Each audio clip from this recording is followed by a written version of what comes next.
Hello and welcome to Tech with Heart. I am your host, Michelle Calloway. We are all about empowering entrepreneurs to embrace technology so that you can stay competitive and relevant for rapid growth in a digital era. And today's topic is artificial intelligence, but specifically, how can we use that artificial intelligence to build relationships in business? And with me today, I have a very special guest who knows a lot about this topic. His name is Gary Fowler, and he is an award-winning serial entrepreneur and investor with 17 companies, 2 of them being unicorns, and has also experienced a successful IPO.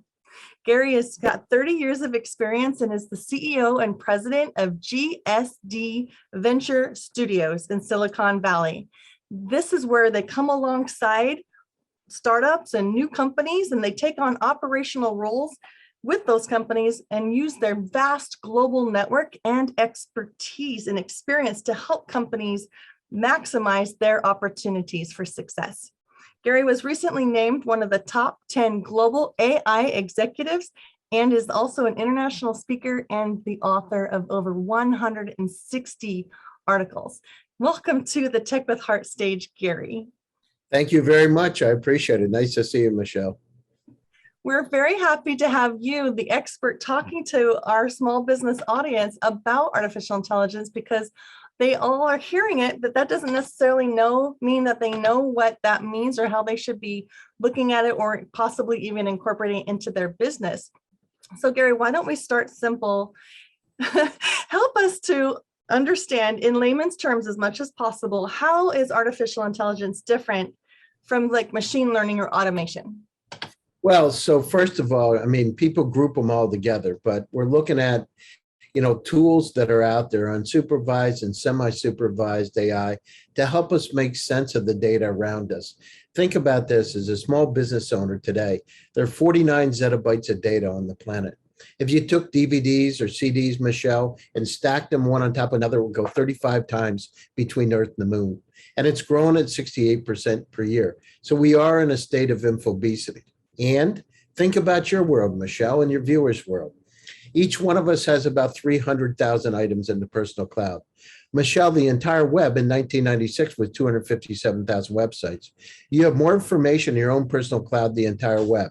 The challenges, that trajectory is exactly the same. By that, I mean, it's doubling every year. In 5 years with the Internet of Things, you'll have 10 million items.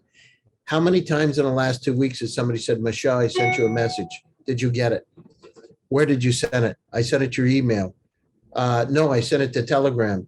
When did you send it? I sent it a week and a half ago. Will you send it again? I can't find it. And what happens if the person doesn't remember where they sent it from, what account they just known that they sent it? So we are in a state, all of us are in a state of infobesity. For the small business owners that are out there, they need to deal with data. Data is the critical advantage, competitive advantage that they can have. Having those tools like artificial intelligence. Artificial intelligence, Michelle, is the new electricity. Imagine that this is the beginning of the 20th century, and with the journey that we're taking forward, all the things that happen, manufacturing, healthcare, in the beginning of the 20th century that changed. That's where we are now with AI. You're right. So as a business owner, can we start talking about like how can we start utilizing AI, but then specifically keeping in mind that we really want to make sure that artificial intelligence can really outgrow us really rapidly. We want to make sure that we're harnessing it in a way that it really works to our advantage as a human race. So can you share a little bit about how AI can be used to enhance business relationships, because it's so incredibly powerful? Yeah, I mean, there's all different ways. I mean, think about this. So owners, small business owners out there, but they have remote employees. Imagine how hard, especially during the pandemic, it was to find out what people are thinking, how they're feeling, how we can make it a more efficient and effective relationship. So managing those remote workers. There are tools out there today that can tell 6 months in advance if somebody's going to leave an opportunity. So you can take corrective action to try to help them or her to make it better. So what we want to do is use these tools to be able to make us on a global basis have a competitive advantage. How can they help us? They can help us find better customers, more highly targeted customers. It can help us with our advertising and marketing to be able to be more surgically correct and precise. So I call it hyper-personalization, where you're going out and you're not dealing in bulk with your potential customers, you're dealing with them on an individual basis. That's really where the market's going to go. And so for the small companies that are out there, Apple was small, Google was small. I remember many of the companies when they were, when Click Software, when I was on the original team, it was a little tiny team of a few Israelis, and it was sold to Salesforce for 1.35 billion. Again, it's a company in AI, machine learning, deep learning. So we all have the opportunity. But what we have to do is, it's like building a house, Michelle. You have to build the right foundation. And so using technology to be able to help manage those relationships with your customers, help manage the relationships with your employees, and help you to become more effective are going to be critically important throughout this century and beyond, because now we're inundated with data. So it gives us insights. So that's what I'm hearing. It gives us insights as to what people are possibly feeling or leaning towards, just based upon, what is it, behaviors, Gary? Is it, how is the artificial intelligence detecting these things that are going to help us to enhance those relationships? Well, it's interesting. Michelle, we use Google every day, and we wonder why we get these highly targeted ads all over. And then when you say sign in with Facebook, and you wonder why they're so highly targeted, because they know what you're going to do. And the thing is, it's not knowing what you're going to do today. It's forecasting what you're going to need and want later.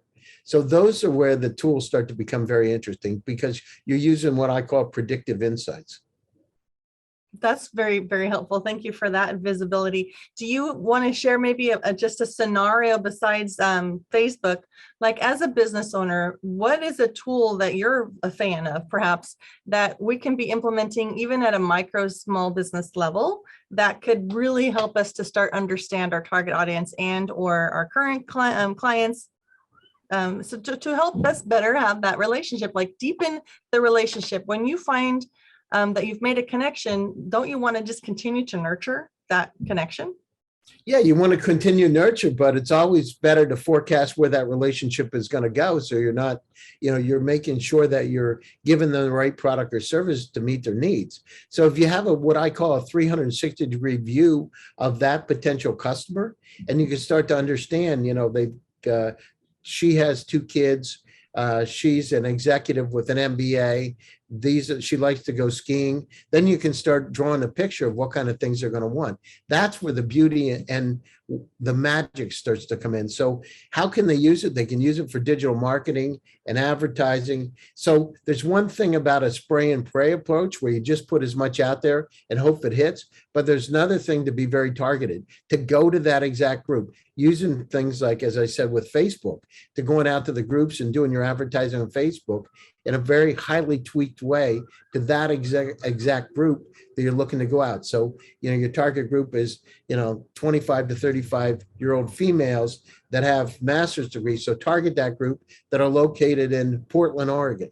So use your dollars, euros wisely and go at it. This is a day where we can, I have a friend of mine that created a business from scratch. This year, he'll do $1 million 3 years later.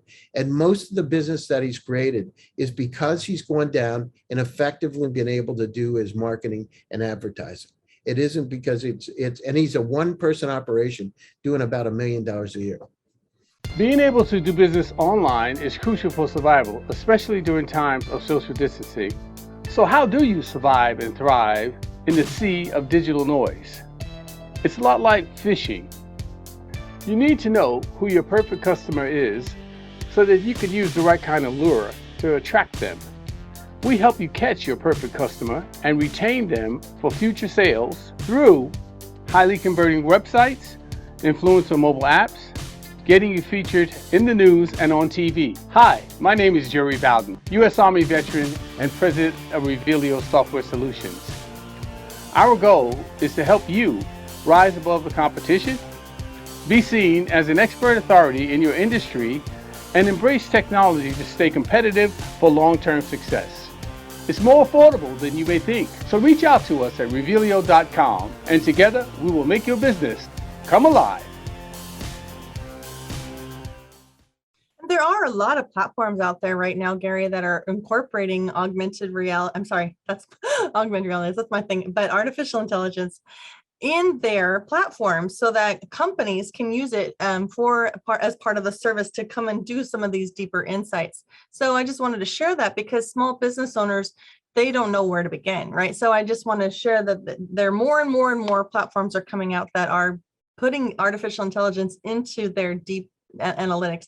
I know Amazon, they're one of the best use cases of artificial intelligence to predict buying behavior, offer up those recommendations. That was just really smart. So we need to stay competitive and make sure our customers feel valued, seen, and heard. So in 5 years, Gary, where do you see our world in connection with artificial intelligence? Like, what do you imagine that 5 years to look like? The world's going to change substantially, Michelle, because think about this. Right now, you don't own your data. You know, you're sharing the data with Google, you're sharing it with Facebook, all these other social media sources out there. But it's going to be a time where that data is going to be tokenized. That means, Michelle, it's your data. And it's going to be the value of what data you have to be able to share. And when I say tokenized, you know, we'll start to assess values to it. So I see that happening. I see these tools. We can't continue to go on the way we're gone with things like email, which is really, you know, I mean, just like I said, you could have 20 data sources: Telegram, WhatsApp, Google Drive, Dropbox, Box, Salesforce, et cetera. We need to have tools that really aggregate it together so we can make intelligent decisions. What we're going to see within the next 5 years is a rise of these not smart but intelligent assistants, kind of like your grandmother, who cares about you and loves you unconditionally, but at the same time looks out for you. We're going to start to see like a intelligent Jarvis from Iron Man. But we're going to start to see that. Have already started, but then we're going to need those to help us. Then we're going to start to see things like singularity. We become closer to the technology. Now think about it, Michelle. Today, you pick up your phone how many times? 200 times a day to look at messages, right? It's insane. It's really part of your body now. If you don't have it for 20 minutes, you're nervous. Doesn't matter where you are. If you're in the restroom, if you're running, if you're walking on the beach, you want your telephone there and you're looking at it. So what I see is these tools are going to help us, mobile tools, they're going to help us to be able to make decisions more wisely and make decisions for us in an unsupervised way. That means we're not setting the rules. They understand the kind of things that we want and need. Wow, that is really, I think, spot on.